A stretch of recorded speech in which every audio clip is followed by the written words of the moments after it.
হরতাল বা অবরোধ হলে গাড়ি যেন ভাঙতেই হবে, জ্বালিয়ে দিতে হবে পণ্যবাহী ট্রাক।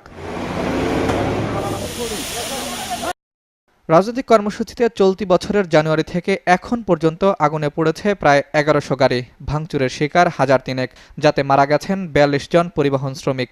রাজনৈতিক কর্মসূচির প্রধান টার্গেট এখন পরিবহন খাত। টানা অবরোধে থমকে গেছে গাড়ির চাকা। গাড়ি বন্ধের সাথে সাথে আয়ের পথ বন্ধ হলেও থেমে নেই ব্যবসায়ীদের ব্যাংকের ঋণ সহ অন্যান্য খরচ। আমার দুইটা গাড়ি মিলে ১২ থেকে ১৫ লক্ষ টাকা আনুমানিক। বলতে গেলে আমি একদম নিঃস্ব হয়ে গেলাম আর কি। রাস্তাঘাটে চললে জ্বালিয়ে দেয়, এক একটা গাড়িতে আপনার ৮ লাখ ৭ লাখ ১০ লাখ টাকাও খরচ হয়। শিক্ষিত সমাজ অথচ এমন সব এই যে গাড়ি জ্বালাও পোড়ায় টোকাইদেরকে ব্যবহার করা হয়।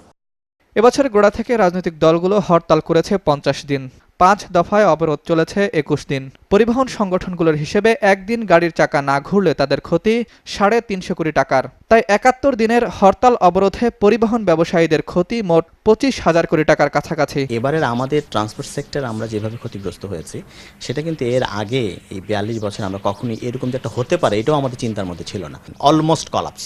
প্রধান টার্গেট হইলাম আমরা ট্রান্সপোর্ট সেক্টর। এই সেক্টরকে টোটালি তারা ধ্বংস করে দিয়েছে। বাংলাদেশ সড়ক পরিবহনের হিসেবে ঢাকায় ৭,০০০-এরও বেশি বাস, মিনিবাস চলে। গেল এক বছরে তা নেমে এসেছে ৪,০০০-এ। ৩০টি প্রতিষ্ঠান বন্ধ করে দিতে বাধ্য হয়েছে ব্যবসা। বহু পরিবহন কোম্পানি বিগত এক বছরে এই অব্যাহত আন্দোলনের ফলে ব্যাংকের দেউলিয়া হয়ে গিয়েছেন। এই ঘোরানোর যন্ত্রটার একটা সাইড বন্ধ হয়ে গেছে, সেটা কি? ইনফ্লো বন্ধ হয়ে গেছে, অর্থাৎ আমার আয় বন্ধ হয়ে গেছে। একটি জিনিস অবিরত চলছে, সেটা কি? আমার খরচ চলছে। এখন এই অবস্থাতে একটি মানুষ তার দেউলিয়া হওয়া ছাড়া তারা কি উপায় আছে?